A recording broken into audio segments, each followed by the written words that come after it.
Welcome to the Bachelor. Oh, I stumbled there. My voice cracked. Welcome to the Bachelor Universe podcast. Hey, I can start over. That's all right. Let me start over. No, I actually want to go, Jeff.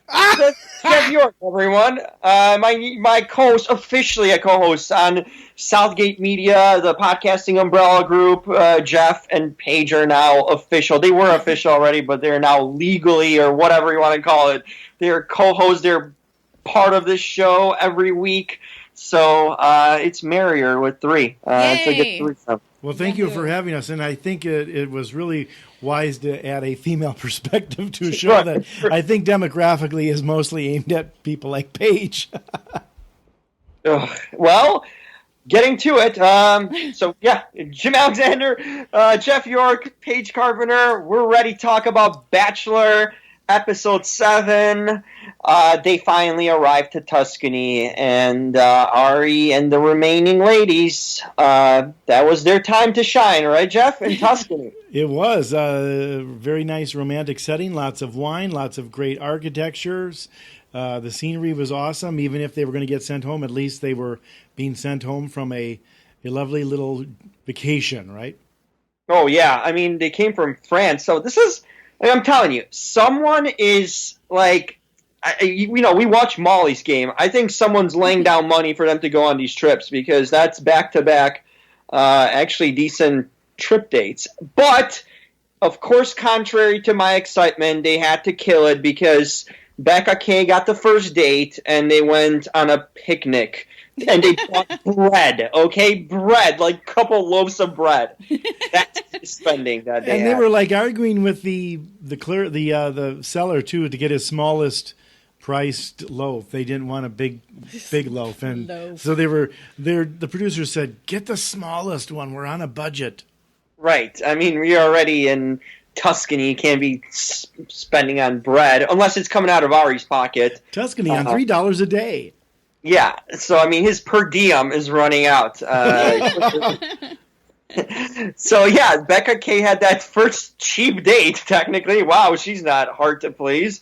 So they went on this like picnic date, and then they went tour. Of course, Arie, doesn't matter which country he's in, he's still a tour guide and explains the history. Like this guy has a career. Forget about racing cars. This guy has a tour guide career of like just traveling through Europe, and he's going to describe and tell you about all the locales and everything. Yeah.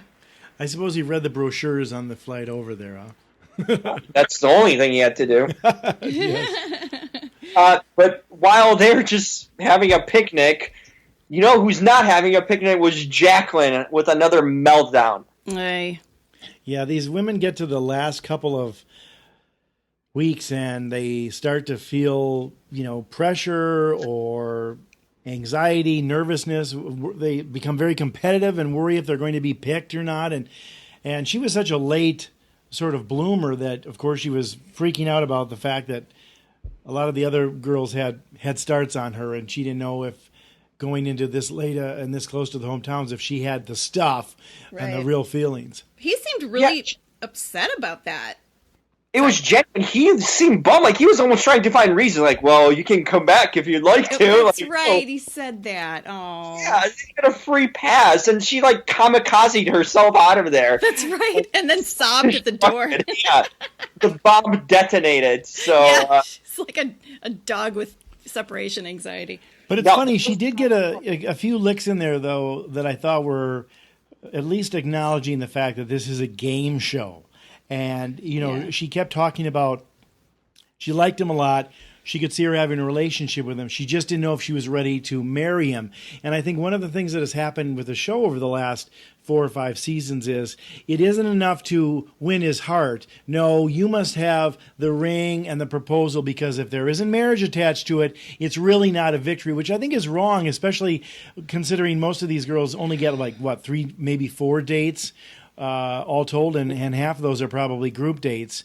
But ABC wants that ring on the finger. So even though Jacqueline could have probably gone into the hometown saying, hey, I really like this guy, I want to come out of the show and be dating him and being his girlfriend, that's not enough for the show. And so she knows it. And because she doesn't feel like she's ready to take the leap for marriage, she takes herself out of the game. Yeah, no, she did, and she just couldn't handle the pressure. She melted quicker over the past ending of last episode and the start of this one than like a snowman in a Sahara Desert. I mean, she just went into a puddle immediately, and she just detonated herself, and then that was it for her. And back to Arie's next date, which was with Lauren. Surprisingly, she got another date after she just had one last week. I know. Like, so quick. Yeah. Well, and what did he say? I'm falling so deeply in love with you. It's like, what? Well, you guys? What? What's her personality? He decided that. He didn't decide that in the beginning of the day, because first they were both. The biggest shocker of this whole thing is that they ate a prop, both of them. Right. They're not supposed to eat this pizza, which looked like some kind of pineapple pizza, actually, in Italy that they eat. And then these kids, quote unquote, accident. Everywhere you go on a Bachelor, they find every child that plays soccer in the world to get them to interrupt a Bachelor date. So that happened, and which propelled. They ate the prop. They played with kids, and they went to the dinner date. And Arie had to pee, and that's why he left her. That was my only thought. This dude, he's like, he had to take a dump or he had to pee, and he just like abandoned her. And then he came back in love. What do you guys think? Yeah. It's like the producers are trying to make fun of him being old. He's got the shawl sweater out again. Jeez. He's got to go and pee. It's probably the 5th time he had to pee during that hour there. He's getting up every night to pee 7 times. That's why he always looks unrested. And they're making sure that we know that they're laughing at his age thing. Yeah, and he came back from his break. That's like me running. It's quicker than me running into Chance the Rapper in a stall. Okay, Chance the Rapper. Yeah. Hey, where were you, Arie? You had a date with Lauren. Well, I ran into Chance the Rapper and had to see what he thought of Black Panther.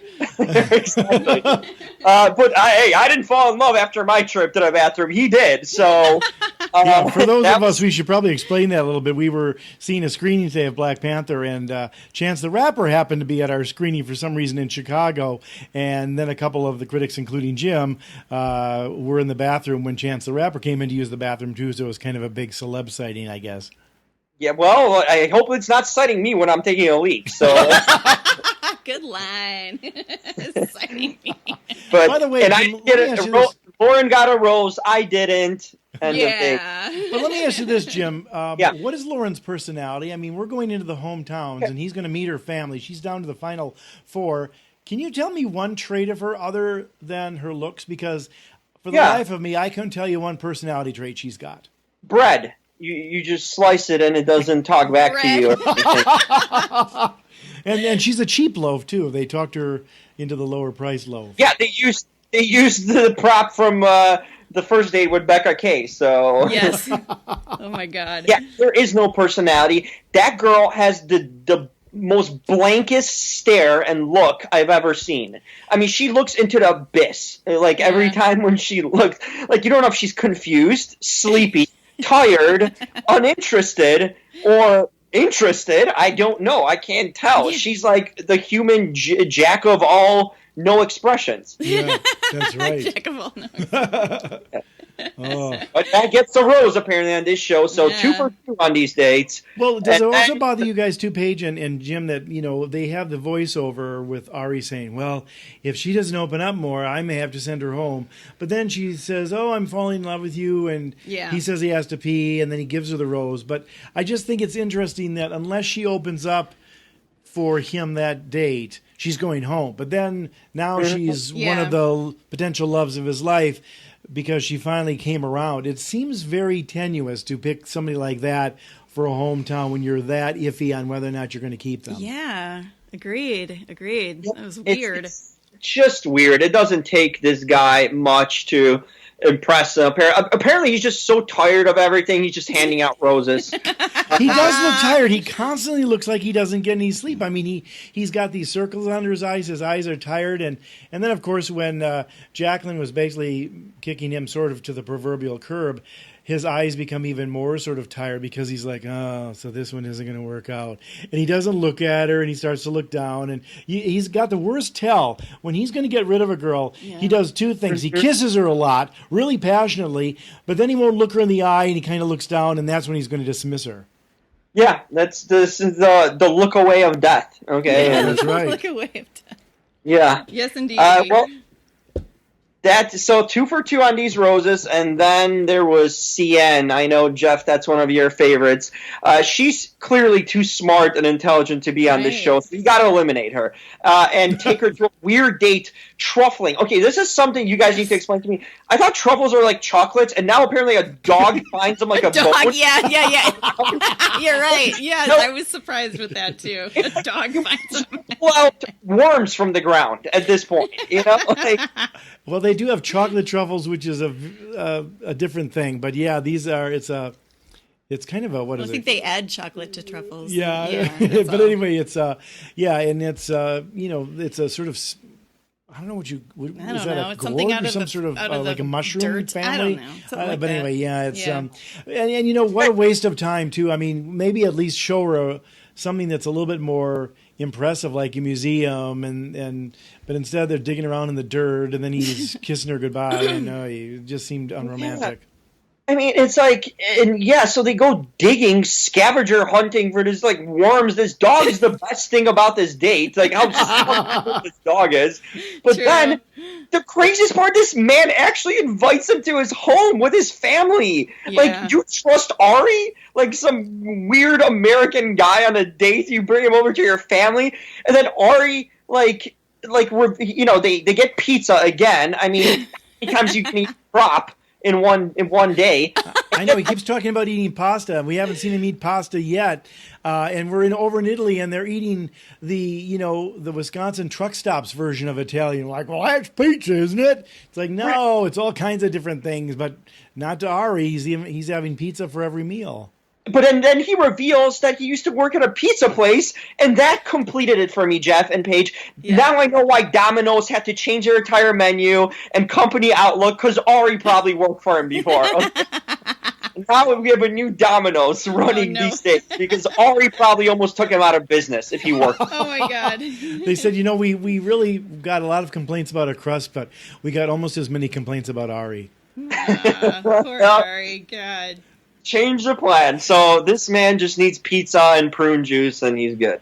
And let me ask you about this, too, because this seems weird to me this year. There's something just very definitely off about almost all of it. And we'll get into the real thing that sort of is off as we get towards the end of this episode. But if you're going to plan on letting a girl go, and he was clearly going to do that with Sian, why take her to this faux family get-together and like, oh, we're a couple, and they're asking him about that, and they're, sort of digging around in the dirt, and it's almost too intimate for somebody you're going to show the door. To me, that's where you think they could have gone to just a simple concert or a walk through the park or maybe an art museum. But, to pretend that they're sort of playing house with the family, it just seems like a real fake out. Maybe that's what the whole intent is, but it seems almost rude, especially with a girl that he's going to be sending home in less than 20 minutes. Yeah. Good point. Yes. Then they have this chat, and then we learn that she thinks with her logic and he thinks with his heart. But it's like, no, you're not, CN. You're lying, because if you had any logic, you wouldn't even be here with this guy right now. Okay, you'd be at home. You wouldn't even be wasting your time with this guy. So you are not thinking with your logic, CN. And that's when he lets her go, and simply and easily. Jim, didn't you think that when he was letting CN go, she probably saw it coming? I mean, I think she's probably sensed the last couple of weeks that she hasn't got as much attention. There isn't as much of the romance as in their relationship anyway, and it certainly was on the wane the last couple weeks. And I think if you watched her, you could sort of tell that she was a little tentative throughout the whole thing. Like, is this that date that I go home? More likely than not. If I'm a betting girl, yes. But I thought her reaction of sort of, if you will, stress or negativity or even embarrassment was less about him saying goodbye to her that I think, like I said, she saw coming. It was how clumsily he did it. He was kind of graceless. It was, he didn't say anything that was substantial. He just said the same kind of bland thing like, well, I just don't see when I look at us that we have something as deep there.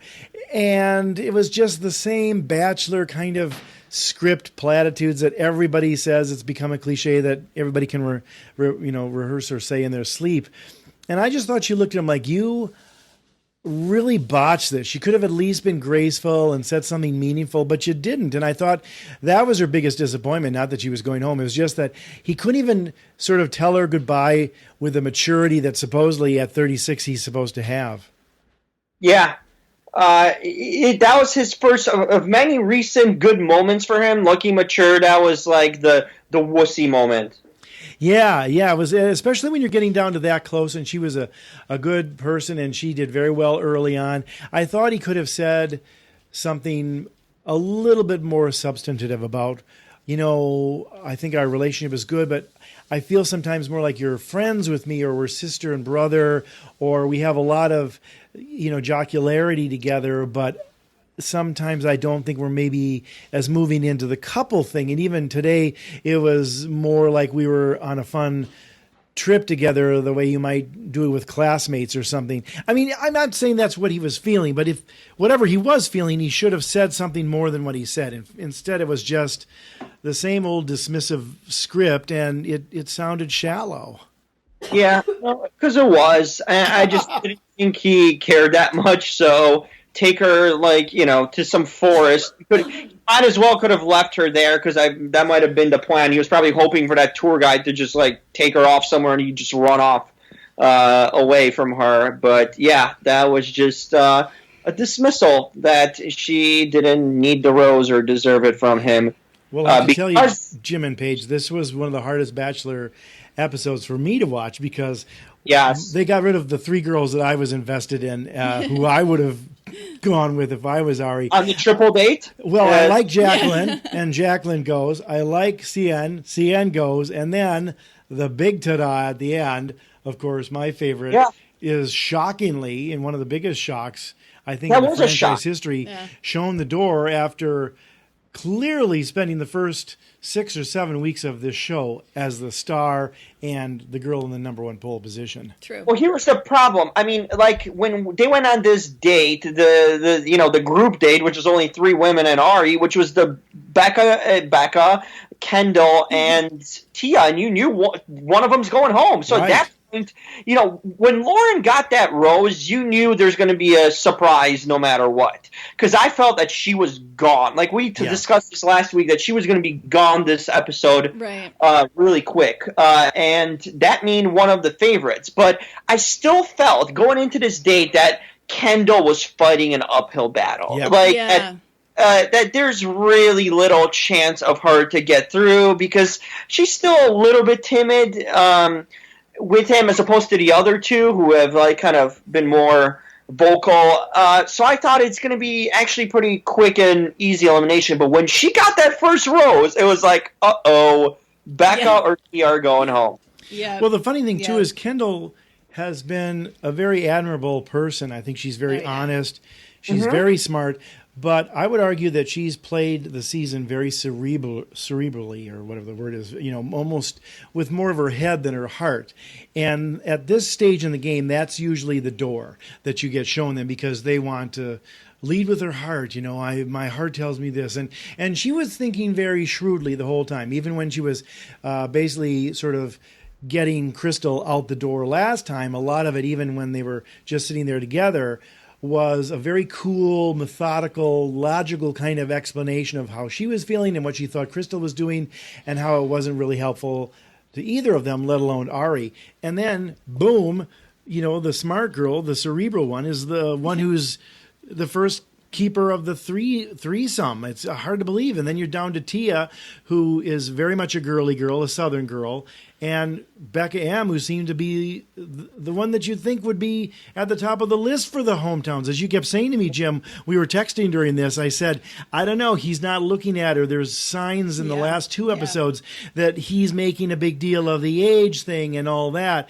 And you said, no, she's got to go to hometown, at least hometown. And she didn't go to hometown? Huh? Yeah. What happened there? That's the biggest shocker of this season for me. Besides the bathroom break and, but that was a shocker because, like, you would think maybe she would. Like, I thought she was actually going to make it to the final, but for her to not even make the hometowns over freaking Lauren, I mean, you've got to be kidding me. Oh my gosh, that is just. True. Well, that's what I said. I mean, as we were watching it, Jim, I said, whether or not you like Becca M or not, and yeah, she's a little bit young, and you can argue all those reasons that maybe Arie justified taking her out. She had tons of personality. Production's going crazy over this. The producers loved her. She was bubbly and fun. She won contests, and she was the star of the show. I mean, other than Crystal, who is the star villain, she was the star likable character, and then suddenly, well, she's going to, I just said to Paige, we're now going into 4 hometowns with 3 girls who I don't even know who they are. I mean, Becca, the other Becca's nice, and she seems like a fairly, smart person, but she's kind of colorless. Lauren, I don't know at all. Kendall is very cerebral, but, she's a little bit quirky with the whole taxidermy stuff. And then Tia just seems kind of like now the mean Southern girl who kind of threw Becca M under the bus. Replica. She's the replica of Raven, of her friend. Yeah, that's kind of true.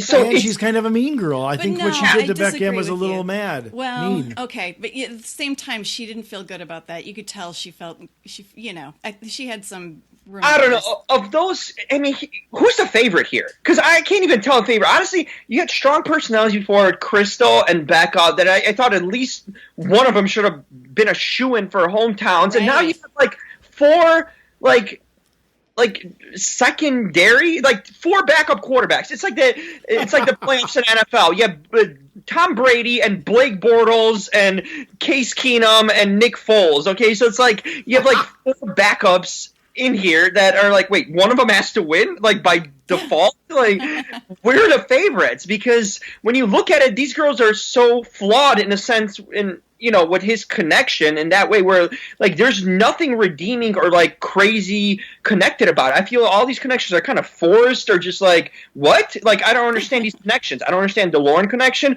I don't understand Kendall's connection with him. I can kind of see Becca. She's been kind of coasting along. She's been slow and steady throughout. And she seems very nice and she seems easygoing. But I mean, she's a little bit bland, but compared to the other girls, I mean, compared to Lauren, she's got loads of personality. Lauren has no personality. She's little and blonde. That's all I could tell you about her. Yeah, and it's just like, who stands out here? Because there's no favorite, really. There's no one that, like, okay, I can see them together. This is doomed already because – and Tia – I'm not a fan of Tia. I just think she's too much of a hillbilly, and she just doesn't fit him. Like, when you look at it realistically, you think he's going to go eat frog legs or hang out in the swamps gator chasing? Hell no. This guy is, no matter what you think about him, he's used to a high lifestyle because he came from wealth. Like, his father's a famous, driver. They've had money, and he's grown up with money, and he's, likes to live a higher lifestyle. She's like a frog chaser. I mean, come on. Well, the other thing, too, is, if you remember, going all the way back to the front of the show when they introduced a bunch of the girls who were going to be on the show. And her big thing was that she was from Weiner, Arkansas. Ha, isn't that funny? And she was kind of making fun of all that and being kind of giddy and goofy. where was that girl this season? She's never shown up. Instead, No. she's kind of been the down in the mouther. She's got that kind of serious Southern girl, kind of, kind of mad and let God take the wheel, and I don't know, and it's all about babies and getting married and making daddy proud. There's just a serious quest for her, but she's lacking fun. So I don't know what he sees in her. I would have made sure that Jacqueline stayed, because to me she was the dark-haired girl who looked like Tia, but at least had some personality and fun to her. And Tia's too much of a tomboy for him, and she's too country and rural for him. Like, this guy grew up in an affluent house, probably, and she just like the polar opposite of him. She grew up somewhere in the mud, mud baths or whatever the hell you want to call it in Arkansas. She's mudbound. Yeah, well, nothing's bound. Bound to go with crocodiles, okay, and in the ditch with mud. But it just completely polar opposite lifestyles and personalities. I don't see that. Kendall, like we said, I think you're right, Jeff. There's something kind of like mysterious in a sense, or she's like not letting up. She's holding into something. It seems like she's got some kind of secret surrounding her. And she kind of picks and chooses when she wants to be talkative or not. I don't know. Like, I would feel with Kendall that, like, either she could be, like, a great girlfriend, or I could be one of those taxidermy freaking animals, like, turned into that. You just don't know. There could be this like, crazy manic side of her that kind of creeps me out to think of it. Well, the other thing that we were thinking as we were watching it, too, Jim, is that this season we're really starting to feel not only the cliches of it, but sort of the game show of it. And even the contestants now are openly talking about that. And in years past, they probably did, but they cut it out. But I mean, even, when they talked to Becca M at the end, she was pretty open about, hey, I'm falling for you. We're having a lot of fun. I don't know if I'm ready to necessarily do the marriage thing, but I'm invested in this and we have great chemistry and I want to keep going through this journey. She said, I wasn't ready for my journey to end. You look at Arie, she brought out the best in him. She actually gave him some liveliness when he was in the scenes with her. But with Tia and with Lauren, he's as much a somnambulist as they are. And, she may be a frog leg eater, but I can't believe in the last couple of weeks how she's just kind of become a buzzkill. So I'm just wondering what's left. And then I go back to all the rumors that we had heard about from the beginning was that this was a very boring season. Well, there's your answer right there. The 4 girls he's going into the hometowns with, none of us know who they are, really. I mean, the one we know a little bit is about Kendall because she's quirky and she came off as very smart and sort of aware of the game show the last two episodes. But half of the girls he's going to hometowns with, we don't know really who they are. If you said, what is Becca's personality? What is Lauren's personality? I'm not even sure Arie could tell you. Right. Okay. Or something that's motionless and dead. Okay, in that sense, not like the taxidermy, but similar to it. Let me ask you this, Paige, because this is one thing that maybe I'm being overly sensitive as a man in the Me Too culture, whatever like that. But do you not find it a little bit disingenuous or even kind of skeevy for Arie to be sitting there and he's making out with Becca M once again, and they kind of get into it, maybe not as passionately as they did before, but he's giving these people these big kisses, and then 5 minutes later he's like, oh, and I just don't see it, goodbye.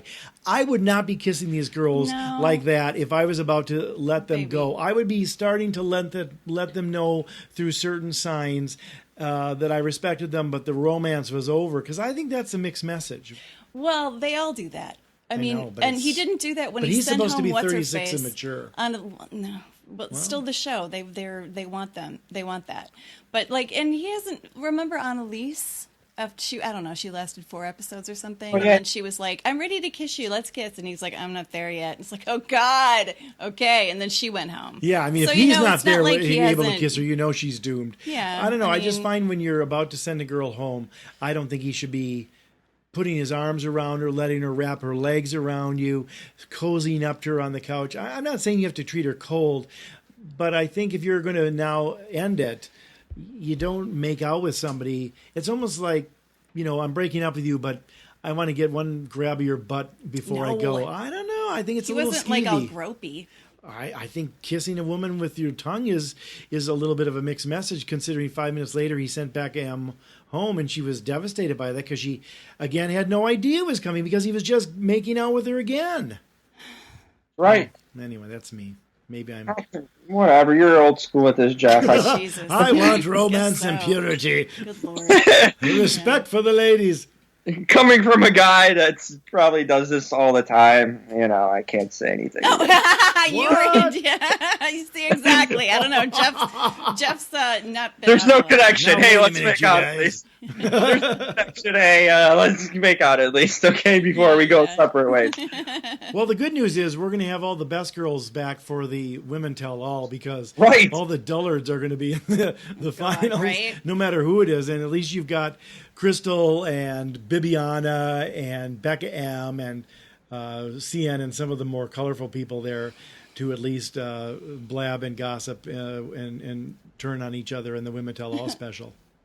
Yeah, one thing, though, I will say, last couple weeks, or even this season, Arie has surprised the hell out of me in a sense where he's had some shocking... I can't remember a season where there's been that many shocking eliminations where it actually caught me by surprise. Yeah. It's usually predictable. It's been these Arie bombs that he's been dropping, and like with Becca, and then last week with Crystal, he just done that. Yeah, and Chelsea. Yep. Yeah. And Caroline before that. Like, he sent girls... I will just stick to that one. Yeah. He sent girls that you didn't expect to go that quick, and he just like he's surprised. And I don't know if he's being just kind of genuine and mature, maybe, and knowing what he wants, but there's not much waffling, and he's just kind of like, hey, gone, just like as if he thinks. So that's been a shocker, though. Yeah. Well, I keep thinking too as I'm watching this, thinking about going into the hometowns, and you've got the old boyfriend still to show up who showed up in the previews 2 weeks ago. And now you've got all these dads who are threatening to find him and kill him if he doesn't treat them right. But there was the Chris Harrison promise online that the ending is going to be a big shocker. There's some big to-do in the end. So I don't know what that means. I mean, are we going down a Jason Mesnick path? Are we going down a Brad Womack path where he doesn't pick either of them, or maybe Jacqueline comes back and he picks her? Who knows? But I'm wondering what that shocker is. I think the big shocker might be that he's going into the finals with two girls that he doesn't know any better than we do. Well, that wouldn't be a shocker at all. That'd be kind of... He picks Chris Soules. He goes to see him in prison, and God. it turns it all around. Yeah. So, I mean... We're down to hometowns. It came by quick. It really came by quick. Agree. Yeah. It's just like, wow, you had like 12 women 2 episodes ago, and now you're ready at hometowns. He's really tossed them off the ledge, so to speak, the last few weeks. A lot of them. It's just been elimination after elimination. And with Becca gone now, there's just not much intrigue. I think from what we've seen next week's episode, from the previews, obviously every father wants to kill him, so I don't know if he even makes it to the final. Right. Right? That's the big Maybe shocker. that's the shocker. The shocker right? is he Or doesn't that make brother, it to, or he doesn't that make to his own ex-boyfriend. final, Right. because he's been Right. killed by one of the errant fathers. Oh my God. So the women might appear with no Arie, but yeah. So the parents are all against him, and I don't know how these hometowns are gonna go. It's just gonna be kind of weird and bizarre, even for like people watching at home, because we don't know anything about the girls, much less their families. One thing I did notice, was that when he goes to these families, that the mothers seem also to be kind of against him too. It's usually the fathers, right? But it seemed like a few of the mothers, I think it was Becca's and Yeah. might have been Lauren's mother, were or Not buying Kendall. into it. Yeah, Kendall's. They were going into it. Yeah, So they were. Yeah. He's going to face a lot of resistance. But again, I would sit there. I mean, I wish one of the mothers would say, "Quick, Arie, tell me 10 things about my daughter Lauren." Well, she's blonde. She has She doesn't dead talk eyes. much. She's so has skinny. hard time She's a open up. spinner, and she jumps up on me, and I don't even feel like she's my dog greeting me at home. But other than that, I'm sorry, Mrs. Lauren, I can't tell you.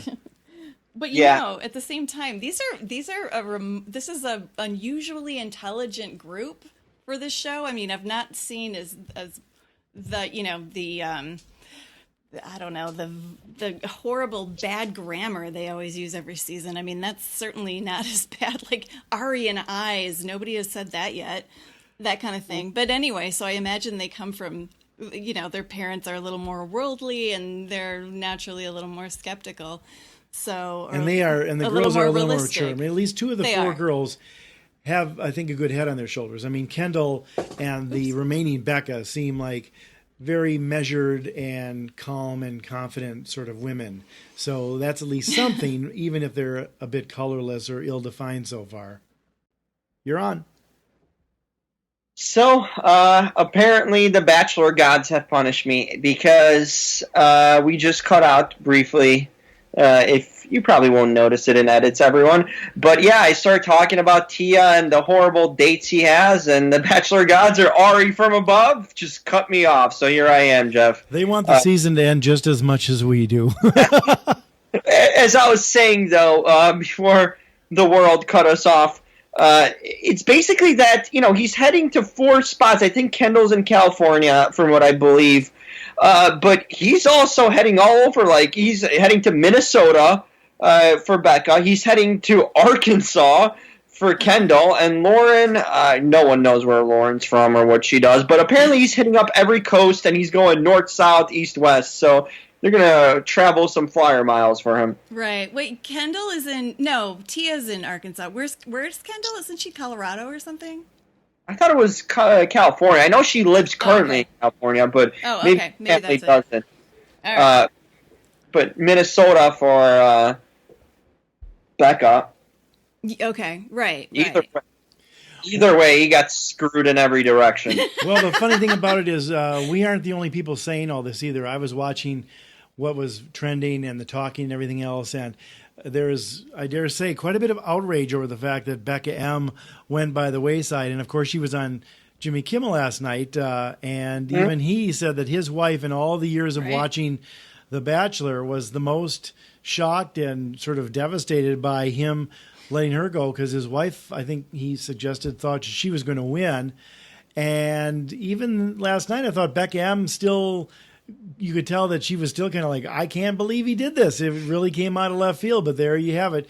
She has obviously gotten over it and everything, but you know, Kimmel was making fun of all that again, and he's been making fun of Arie just the way we have all season long, but he's really got something now, as does the internet, to sort of jump all over him as we move towards the finish. I think the craziest part was when you're talking about her being over him now. She admitted that she wanted it to be Peter. Right. That's right. I know that was one of the big confessions last night, that she was going on the show hoping that it was Peter and not Arie, so maybe just as well. That's funny. Well, she's still got a graying old man. Well, one's young, but the other one's old, but they're both gray, so still kind of 2 for 1. Right. Peter at least didn't wear the shawl sweaters. Maybe it's daddy issues. Well, it could be. Men, yeah. But Arie does come off older than Peter did. Peter, while being very mature, has a youthful vibrancy to him and an energy where I constantly look at Arie and think he is jet lagged still, no matter where, even if, from France to Italy, it's only a 5-hour flight or whatever. He didn't get any sleep. Somehow the 3-hour time change screwed him up. He took completely. Arie's so instilled in my head now that when we were watching Black Panther today, I thought I saw a little Martin Freeman in Arie. Like, I looked at Martin Freeman, who was in the movie, who played the CIA guy. Right. By the way, he does. It's because they're both getting older now, and they're both taut and kind of in really, really fit shape. But it's that older man kind of fitness where the skin is just a little bit ruddy, even though they're got no body fat on them.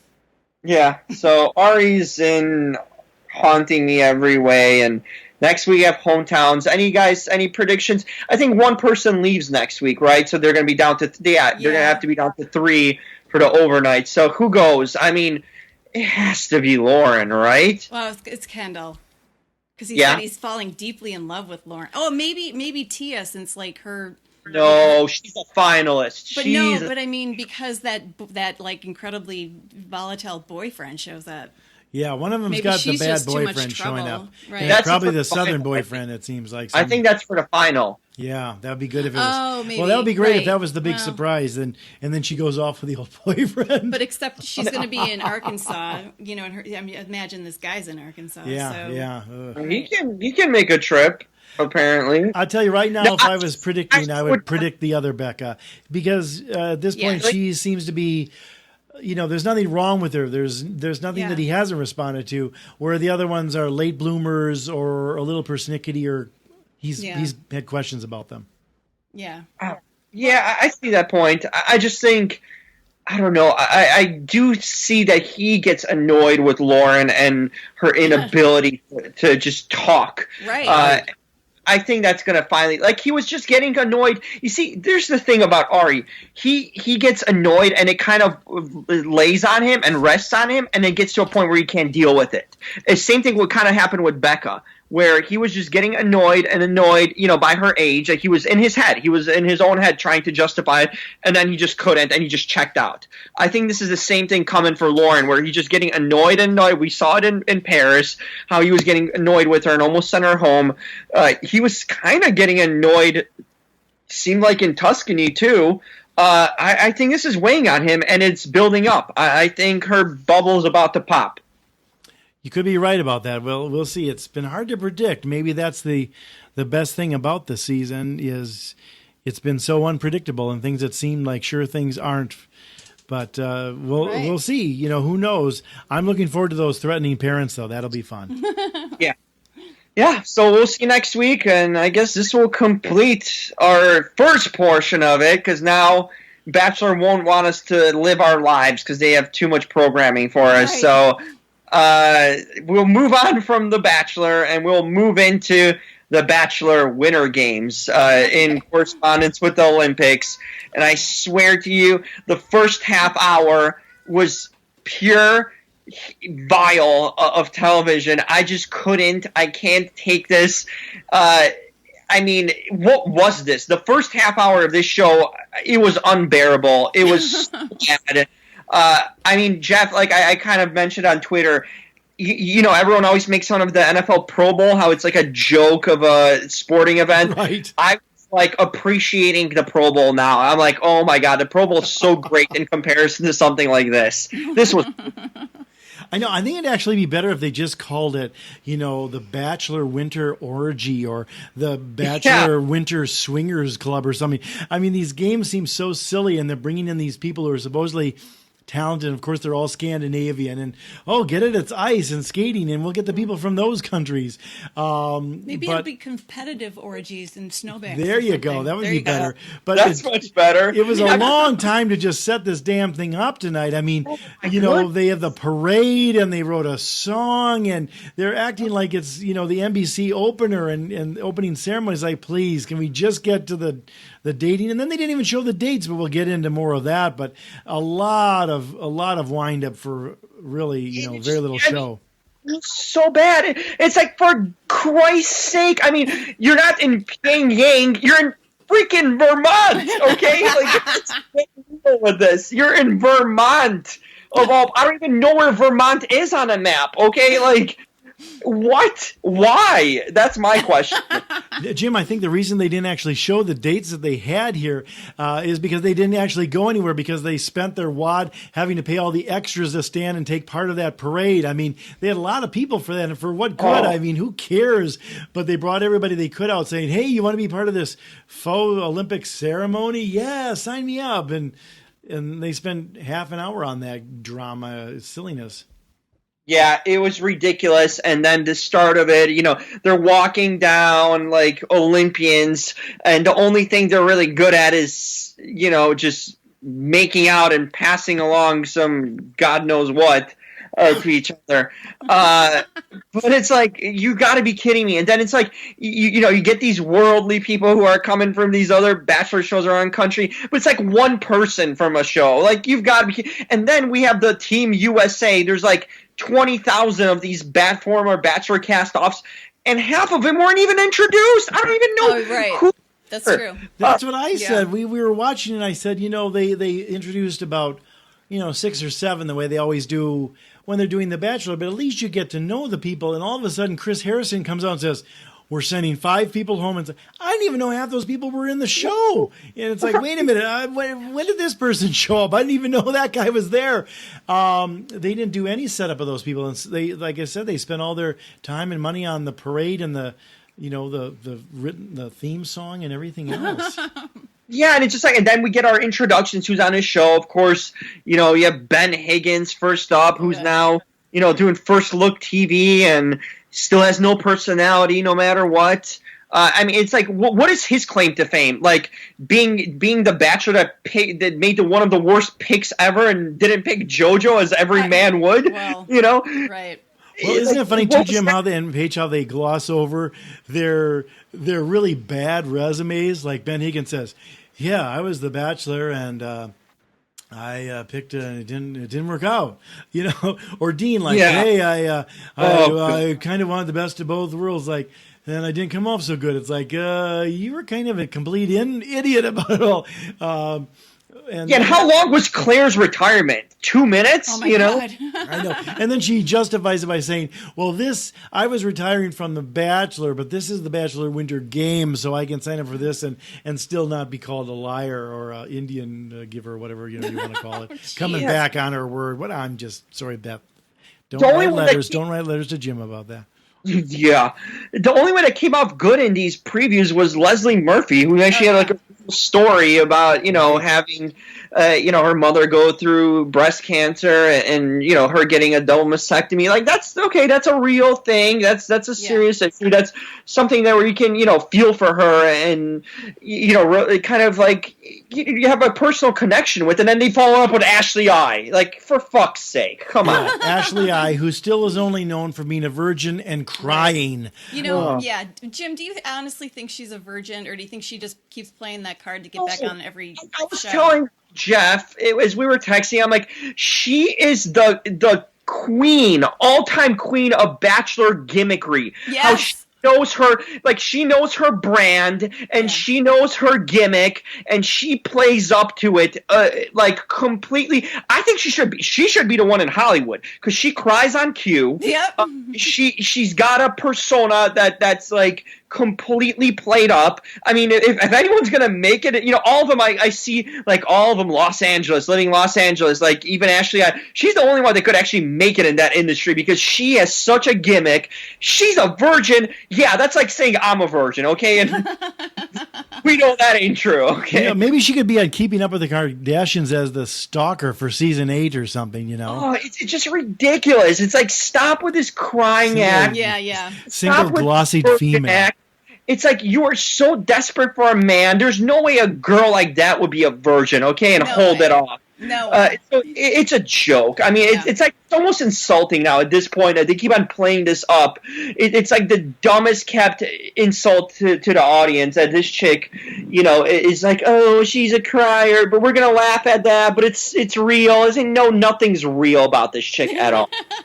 Well, the funny thing too about this one is they did a very, very bad job about setting up sort of the couplings already. I mean, at least in Bachelor in Paradise, you have, they're sitting around and talking, and then somebody gets the date card, and they have to go and ask somebody, and these people have already kind of gone off together, so your options are limited, especially as you would come into the show in the second or third day or later in the week, whatever.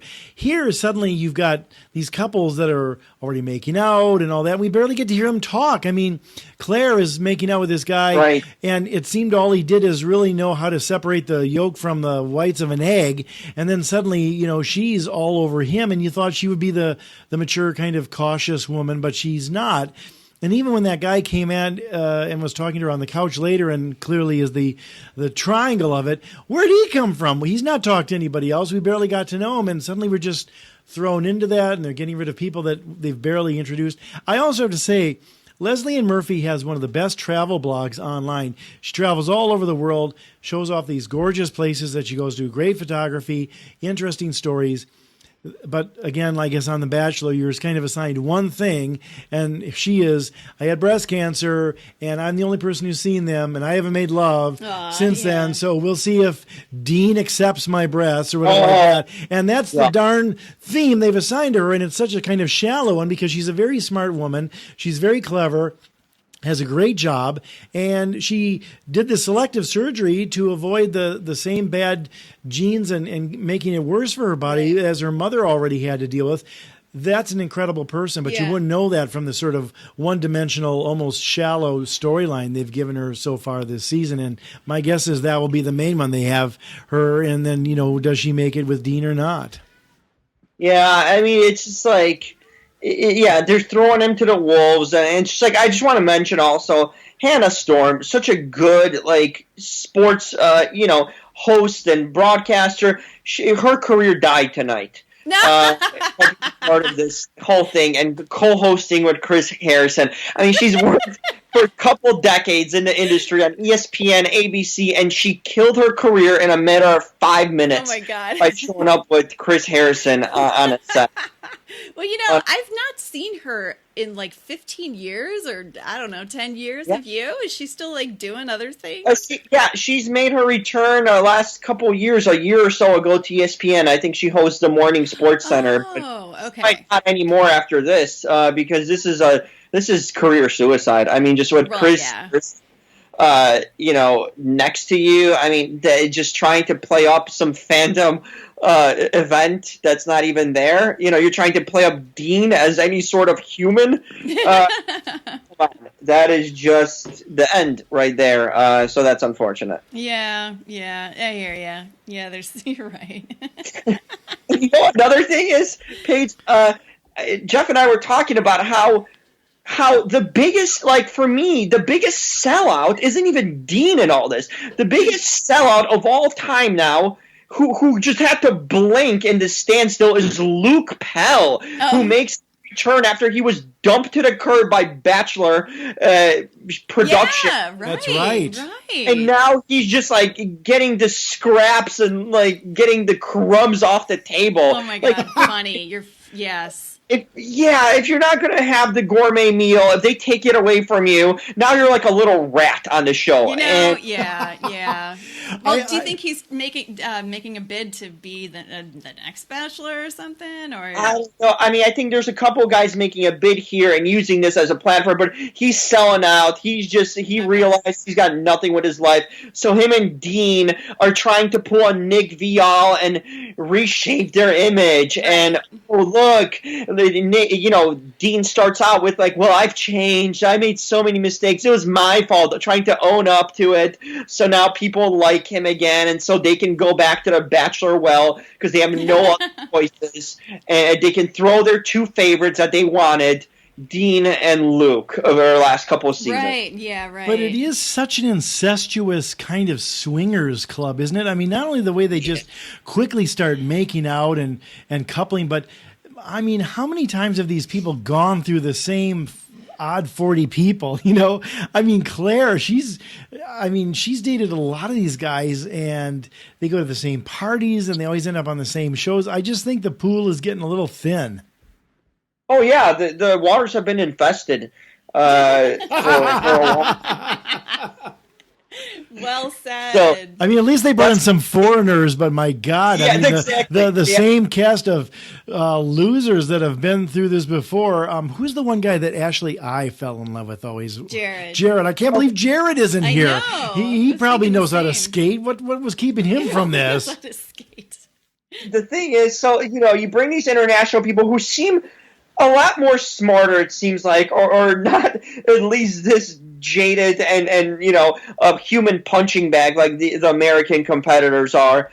But, once again, it's you bring the few Canadians. One of them is absolutely the Canadian Ryan Sutter, the Kevin guy. And then we see the actual Ryan and Trista show up with fucking lamp, with a lantern, and it's like with a candle inside. I'm like, my God, that is like the torch. You bring a freaking lantern. It's like it looks something like the bird feeder or something. Yeah. You know. But again, like, they have to keep bringing back those people. Like, oh look, there were some Bachelor contestants who found love, and the best part was the international people. Like, who are they? They didn't even know who they are. That's funny. Oh, that's funny. See, I want to see more clips of the international versions of The Bachelor, because I think that's hilarious. Like when they described the Japanese version as there was no kissing. In fact, there was one kiss in the entire season. It was probably the winner, kissed his choice or whatever like that.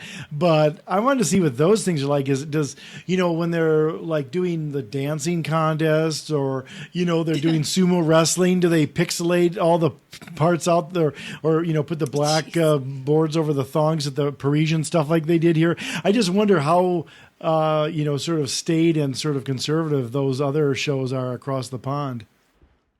Well, I mean, there's a few. I couldn't tell anyone apart because you had like such a spread out group. You had like one person from here, three from here, one from here. Like no one. It just like they just kind of tossed them all in, and you couldn't tell who was who. Like I'm thinking, is this like is this the girl from Sweden or is she from New Zealand? All blonde. That was the thing too, is they were all blonde. Everybody who stayed for the next week pretty much is blonde. Even the Japanese people. Yeah, even the one Japanese girl, the two of them. Yeah, the two girls were blondish. It's kind of crazy. Right. What? By the way, what do you think of Yuki, the one that stuck around, the one that got the rose? Yeah. Well, I think that her only connection, and I just really want her to like come with a whole Hello Kitty theme. Oh my God. I love her. I think she's so funny. I'd be Paige so doesn't bummed. speak English. Is that why? Because she can't even say anything? Yes, which is, I don't know, charming. She's charming about it, though. I mean, she knows, and she's having fun. I love her. She's like a teenager on a lot of sugar with like a Hello Kitty obsession. That's nothing wrong with that. And you know what? So was Jenna, by the way, your favorite. Well, I in mean, the beginning, like she Jenna Margot Robbie. Okay, right. In the beginning, I don't know, and then they never really showed her again. I know. I have to pretend Kendall's good now because Jenna and Caroline are gone. Well, the only to me the Leslie Ann Murphy comes off well, although she's kind of really into Dean right away, which is okay. But I mean, she comes off smart in that's not okay. No, that's not okay. Yeah, I mean, I think she's actually deserves better than Dean. Right. It's like, did you watch that episode? Come on. Did you watch how bad he was on the Women Tell All thing? What? He was just a goof. Dummy, you got to hook up with somebody right from the start in order to stay on the show. So why not? Zero in on somebody and go for it.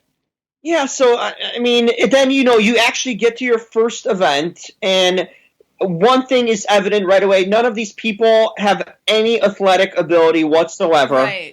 I mean, that is just a catastrophe from the start. Which makes it fun to watch. I think it's better than the real Olympics in some ways because it's funnier. Because they can't even put on any.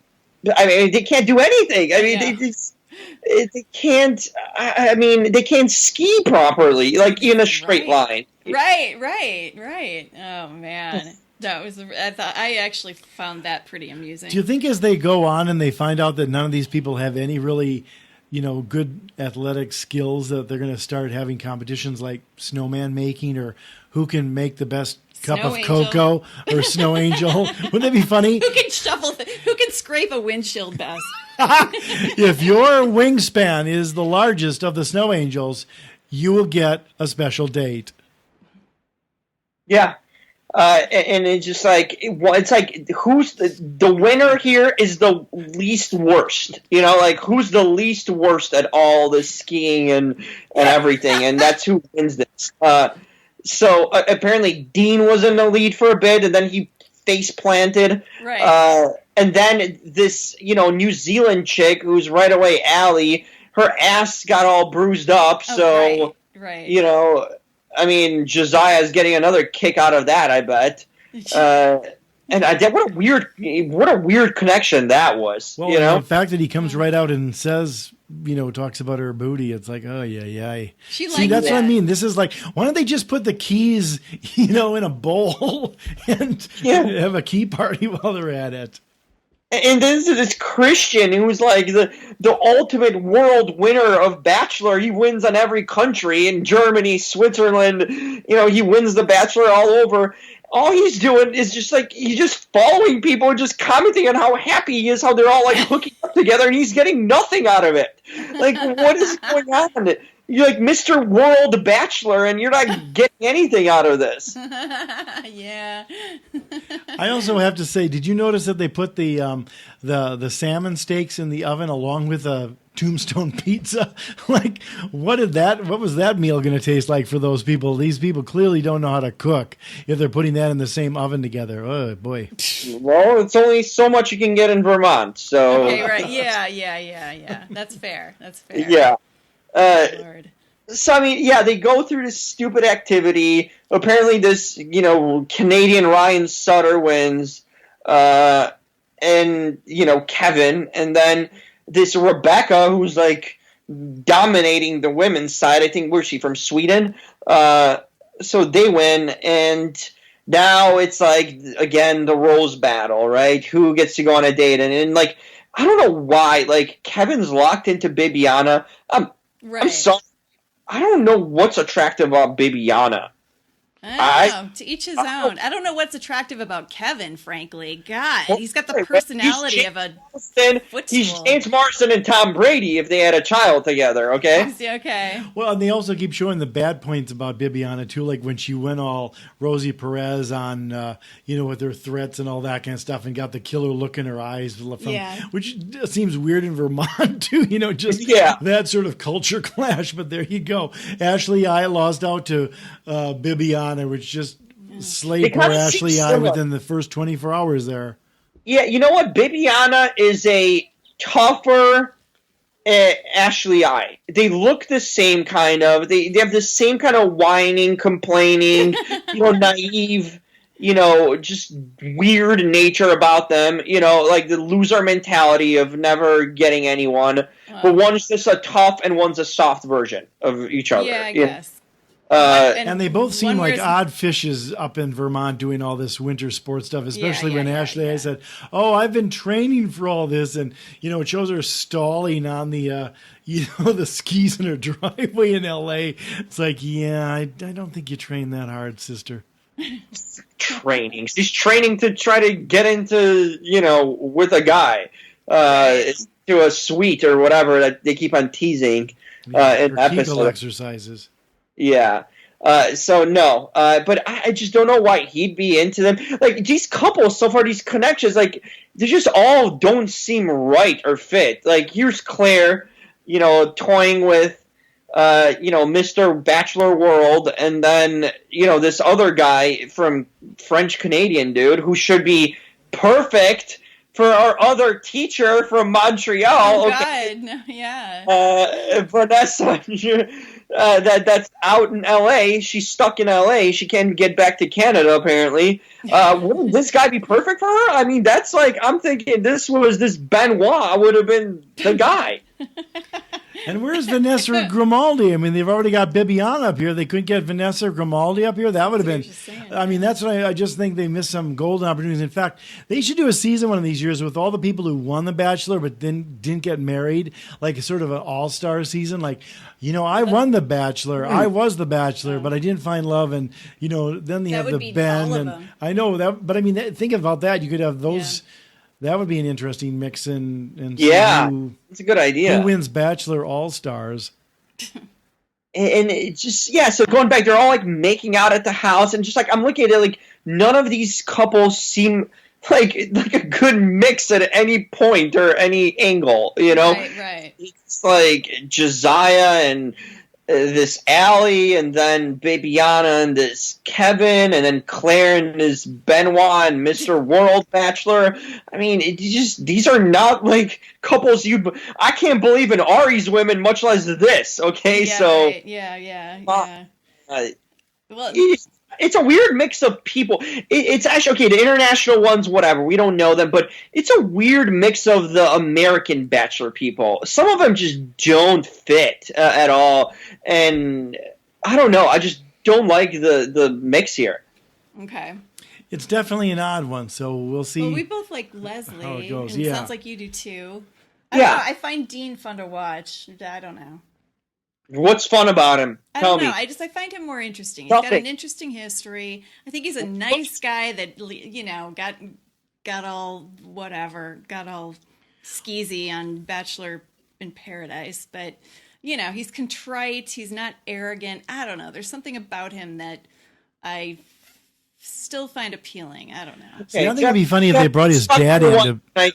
Please talk to your wife tonight. Talk to him since. I don't like Dean at all. He heard our girl, Christina Schulman, who we hope is the new Bachelorette. That's true. That was really, I think it'd be sucky. really funny if Dean's dad was brought into the house. Yes! Know, and he could be making some of his, lentils and the wizard. The wizard. He could take over for Chris Harrison if Chris Harrison ever gets sick. Yeah, his pot cupcakes and all that kind of stuff. Like I made all this food with great love, Dean. It's all for you. Oh, Dad. Come here, everybody get giggly. Yeah. Yeah, you need something. This show just seems so scrambled and all over the place. It's so erratic. I don't kind of know where you go with it. There's not really drama, but it's so crazy and weird that I don't know. They're trying to do 20 things at once, and you see how they're speed tracking it because it's gonna be 2 hours a night for twice a week. So they're are they going head to head with Olympics? Is this going to end in a week, this show? Because the Olympics are another week left in it. Yeah. So I'll bet it's a month. I'll bet it's 4 weeks and they're out. Yeah, probably. Yeah. They got to get out for Dancing with the Stars too anyway. But that's on Monday night. They can last beyond. True. Yeah. The Bachelor, so the Bachelor has, we can count it out pretty much. You have hometowns, then you have the tell-all, and then you have the overnights and the finale. So there's 4 Well, and you have episodes. you have his hometown then. Oh, that's the finale. Never mind. Yeah, That's so the you finale. have 4 episodes left of The Bachelor. Right. Will this last 4 weeks? I don't think so. Are they going to end? Just last 4 weeks, and then it's done. Oh, no. They can't push this beyond 4 weeks. I don't think. No, they're doing 2 hours twice a week, so they're speed tracking it. I think they're going 6 episodes only. Okay. Yeah, that makes So sense. 2 this week, 2 next week, and then a week after. I think that's it. I do think it would have been funnier if they actually did winter sports that weren't trying to compete with the Olympics, but were things like scraping the ice off of a windshield, or seeing how long it would take you to get your tongue off of a frozen frozen pole or something like that. Those would have been better than really doing skating and you should write for this show. That would be I tell you, that'd be so much more interesting. That would be do fun. a snow That'd be angels thing. funnier. Who makes the best snow angel? Have a snowball fight. See who wins. Or there you go, snowball fights, or Yeah, something more fun winter themed, but actually having them do activities when these people are not athletic at all is a grand mistake because it's colossally a clusterfuck in every sense. Yeah. Have icicle fights, stabbing each other with icicles. Yes. Oh yeah. Whatever. Now we're really thinking here. But there's all kinds of those. Snowball fights. You could make snowmen. You could do, cutting up snowflakes. And doing fun things like that, indoor stuff. Paper snowflakes. Come on, it's all fun. Let's have some creativity here. Then Ashley, I could really show up the others because she doesn't have the physical prowess. What? The only creativity I saw here was Chris Harrison totally flooring me when first he shows up in a freaking beard, and then suddenly at the rose ceremony the beard's gone. It's did someone hijack him or something? What happened for the bearded Chris Harrison to the non-bearded one? What's that transition like? He was waiting for his Nair to come in from Amazon or something. He forgot to pick it up at Walgreens on his way. I always wonder if he's even around for any of this stuff. Does he come in at the beginning? And he's like, okay, I'm going back to LA for 5 days. I'll see you at the end of the week. I don't know. Yeah, it almost seems like it because he's unshaven, unprepared, and then suddenly he's prepared for the. So that was noticeable. But I don't know. It's just for me, it's hard to even talk about the show or just have a take on it because it's so like even writing about this, my God, this looks like a 12-year-old wrote this for my review of this. It's like one line, and I have to move on to the next topic or next thing. I can't even write a couple sentences together because it's just so fast-paced and moving. And it doesn't really have an identity to show. No, and it doesn't even have really, to your point, the right mix of people, because in the years past, you'd have people who were losers or were looking for love, or right away after their bad Bachelor season when they go down to Paradise, or when they used to have the games in the house, they had the whole Jake Pavelka, Vienna sort of tension in the house, and were they going to somehow be able to find some peace after their drama? Here, they're so random and scattered, and some are from last season. Yeah, Dean's there to sort of redeem himself. Perhaps Ben Higgins to find love again, even though he had the best shot at it when he won. But, bringing back Leslie and Murphy after 5 years and bringing all these new people in, and some lesser people who weren't really that strong of players in the original run on the show, it just makes for a sort of willy-nilly season, at least show so far, because you're right, there isn't a sort of a big sort of concept or galvanizing through line that you can see that made sense the way those other shows often did. I mean, just Nick Viall's sort of comeback from being the villain twice into now being fit and nice and easygoing and really trying to find love and be a good guy, and then setting him up for The Bachelor. I mean, just that storyline was a compelling one. I don't know if there's anything here other than maybe Leslie and Murphy find love after, having to have such major surgery. Yeah, I mean, and here's the thing about this show. It seems to me, after watching tonight and just the general kind of idea and concept, this is a one-off. If they're going to try to do this Winter Games, it's so specific from the beginning. They put themselves in such a niche where how can you justify doing this next year, Winter Games, when there's no Olympics to go ahead? This is like a ripoff of the Olympics. So what, are we waiting 4 years to see this again? To see on 4 years after this? Like, what happened? Yeah. This is a one-off. There's no, Paradise, there's every summer, even when they did the other stuff, Bachelor House, whatever it was, it was just like, you can continue. There's a clear cutoff with this. You can't continue this because the theme is all over. If they did something like Bachelor in the Winter, or just saying some kind of like Bachelor Winter Love, but if they're doing this like Bachelor a Winter Lodge, right the ski lodge. Exactly. But they're comparing this and trying to tie this in with the Olympics and its stupid Bachelor anthem that they had, which was the end of that woman's career, that singer's. It's like, come on, like, you can't, why, is this a one-off only? Is this worth it all? Like, how are people supposed to get invested in a show where that's not going to return and it's only done one? They had a good concept. They brought in the World Bachelors, which is kind of cool. They could have done something with it that it could have turned into a new Paradise, or even like a different fun version, like you said, Jeff, like throw in some games and snowball fights and these kinds of things. But don't tie this into the Olympics thing. Now you're screwed. You shot your load and it's over. Yeah, it's just a crass counter-programming to the NBC Olympics. You're right, it's a one-off. They won't do it again. They'll keep doing The Bachelor in Paradise, and maybe something else will come up that they want to do some shtick. But, yeah, it's very limited. I mean, I think that's why they just dived right into the sex thing right away with the couplings, because that's really all the people are going to be interested in. Because a lot of times, even with the winter sports, they're putting helmets on them, so you don't even know who these people are doing the competition. Yeah. They're all covered up, so there's not even the allure of, at least we can see them running around on the beach in a bikini or something. This is silliness on a number of levels. Yeah, they had some good ideas about it. I like the idea of bringing the people from a different... It's kind of fresh and different and a different mixture, bringing people from around the world, from different bachelors, because this show does happen international. So it kind of gives the show, even American version, some credibility that it's spawned into such an international show. Right. But, you could have done this like in a winter. You could have done this like of a Paradise, but done this show just with the international people and some of the American ones, Yeah.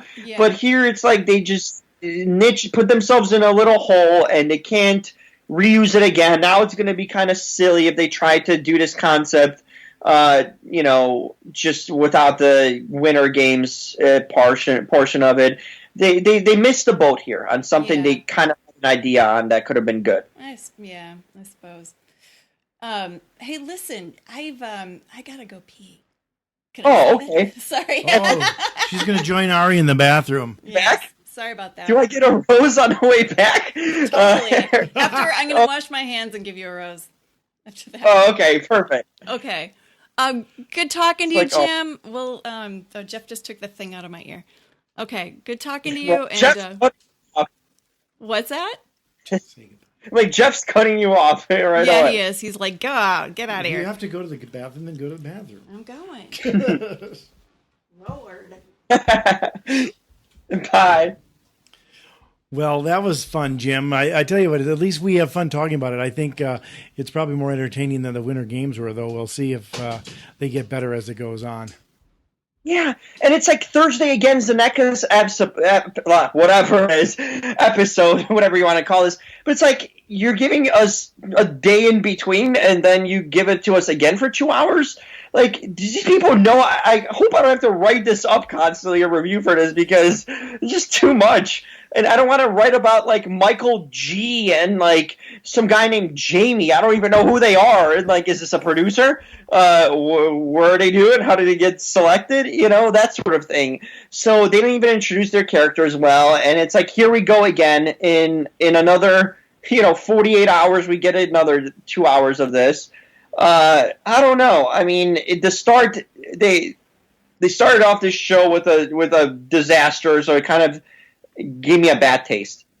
Yeah, I don't know how they're going to sustain this. Maybe some real couplings will come out of this, but it might be milking the franchise a little too much. I also think, Jim, it's a way to counter the somewhat dull Arie season. I mean, I just think that they realized with that whole season they had some mistakes, and maybe they rushed this together just to have something that was a little bit more exciting to sort of take our mind off of how dull this was before they have to wait for, Bachelor in Paradise to come on, which is going to be, 5 or 4 months or whatever is from now. Yeah, no, I think that's kind of part of it because look how they've been promoting this show before the last few weeks, Yep. A month out. And there's not much to promote after we got a feel for it. But I honestly think this is a cheap way to tie it into the Olympics. But, I think this is what it is. I don't think this is even an Olympic tie-in. Okay, they can time it theme. This show accomplishes two things for them. It pats themselves on the back. Look how Bachelor is like hitting off internationally. This show that we kind of grandfather and started in America, that's been our thing, that we now it's all the way in China, Japan, and all over Europe. I mean, so many versions of it. So look what we created here. Hey everyone, production and creators, Mike Fleiss and all those, Chris Harrison. Let's pat ourselves on the back here for creating such a worldwide phenomenon. That's number one. Oh, go ahead. No, go ahead. Well, I got a second point, but please tell us your second point because I've just got a sort of a wrap up to what you're just saying. Okay. But go ahead. Second point: this is the redemption tour for Luke and Dean. Yeah. To be the next Bachelors. I mean, they are already planting the seeds a year in advance, so that maybe we'll see them in Paradise also. We'll see Dean and Luke now that he's back in the franchise. Say this is a big reintroduction of Luke. Hey, we got him back. We've negotiated and brought the old favorite back. I mean, who was more popular and women were going crazy over besides Peter? It was Luke. He was the old Peter, right? Before Peter. So we reintroduced Luke. He's back in home. He's back.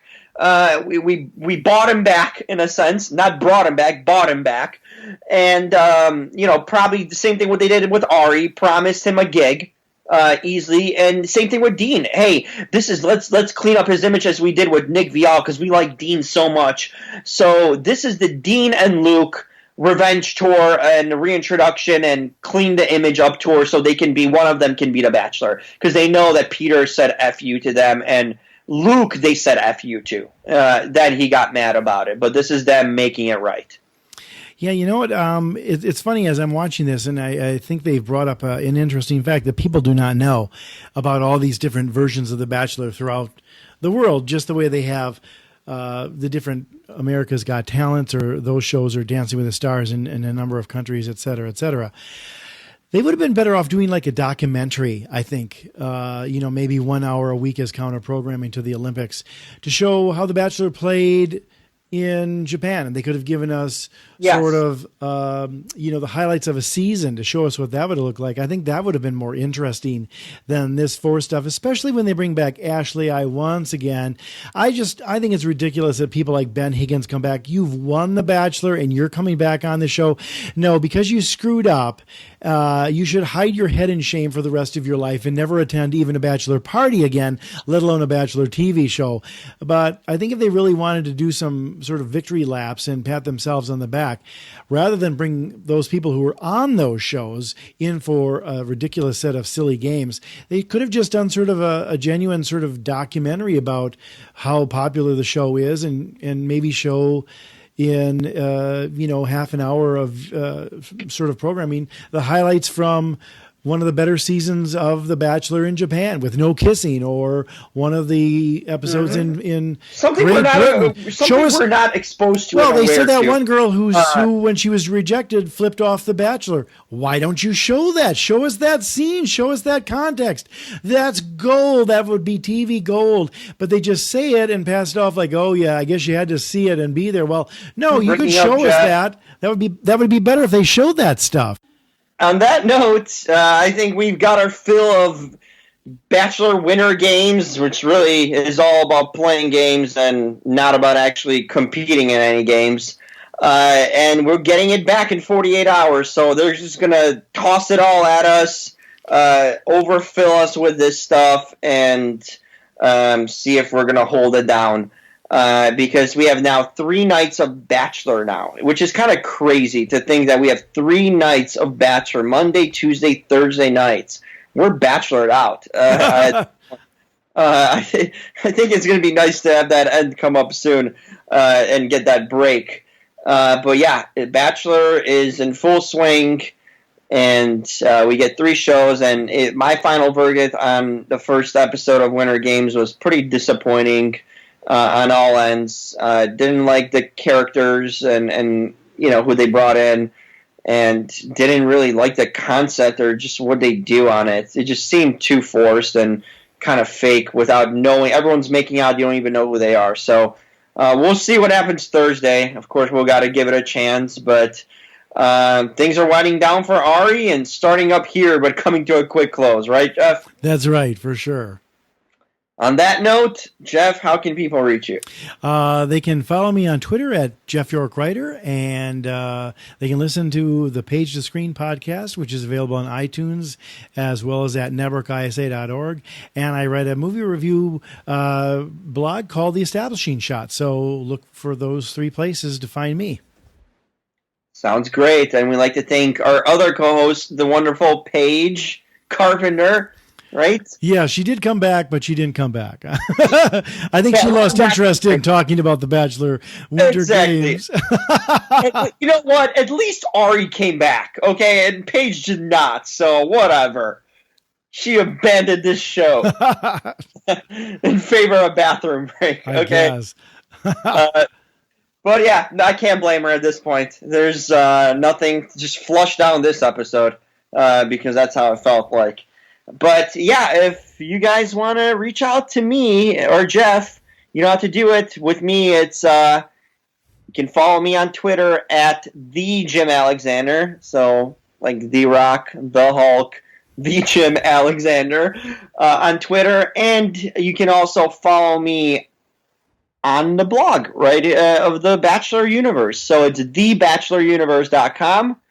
And also, you can read it on dual places, 2 spots, on thebacheloruniverse.com. That's your source and place for it, or on Real Talkers. So that's REEL talker.com. The reviews are up on both sites for the show. A little bit more content on the Bachelor Universe, of course. And, of course, keep on listening to us right here on the Bachelor Universe podcast. This is where it's at. And, you can download it wherever you get your podcasts. So iTunes, Stitcher, and so forth. So until then, we'll be back next week with a recap of The Bachelor. and 2 more episodes, I guess, of this show. Oh boy, we got to go back in time to this Thursday, and then talk about Arie in between, and then finish off the Tuesday.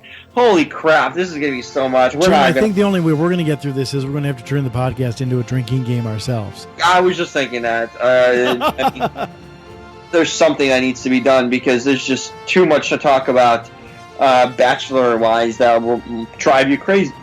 So let's save our sanity and sign off for now, and we'll talk to you guys next week.